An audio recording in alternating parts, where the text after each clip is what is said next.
નમસ્કાર મિત્રો, SP education ચેનલમાં આપ સૌનું હાર્દિક સ્વાગત છે। આપણી ચેનલ પર જો નવા હો તો ચેનલને સબસ્ક્રાઇબ કરી લેજો, જેથી તમને ટેટ ટાટ સરકારી ભરતી અને સરકારી પરીક્ષાઓને લગતી નવી અપડેટ મળતી રહે। જો આપણી ટેલિગ્રામ ચેનલ પર જોઈન ન થયા હોય તો ત્યાં થઈ જજો। વિડીયો નીચે લિંક મૂકેલ છે, ત્યાં પણ તમને શિક્ષણને લગતી ઘણી માહિતી મળી રહેશે।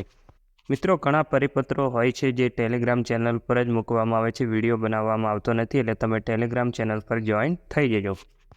માધ્યમિક અને ઉચ્ચતર માધ્યમિકના જ્ઞાન સહાયકો મૂંઝવણમાં છે કે જે પ્રમાણપત્ર આપવામાં આવશે તે જાતે જ્ઞાન સહાયકે ડીઓ કચેરીમાં આપવા જવાનું છે।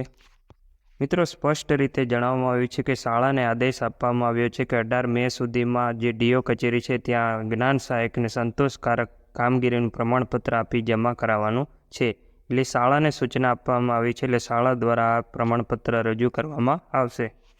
પ્રાથમિકમાં જ્ઞાન સહાયક તરીકે જોડાયેલા ઉમેદવારો પણ મૂંઝવણમાં છે કે અમારો કરાર 30/4 પૂરો થઈ ગયો છે, પણ મિત્રો એવું નથી। તમારો જે કરાર છે 31/7/2024ના રોજ પૂરો થાય છે, એટલે તમને હમણાં પ્રમાણપત્ર આપવામાં આવશે નહીં। તમે મૂંઝવણમાં નથી રહો।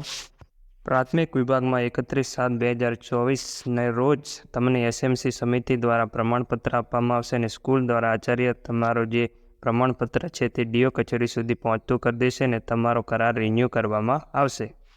હમણાં માધ્યમિક અને ઉચ્ચતર માધ્યમિક જ્ઞાન સહાયકનો જ કરાર પૂર્ણ થયેલો છે, એટલે એમના જ પ્રમાણપત્ર રજૂ કરવાના રહેશે। આજના વિડીયોમાં બસ આટલું, મળીશું નેક્સ્ટ વિડીયોમાં।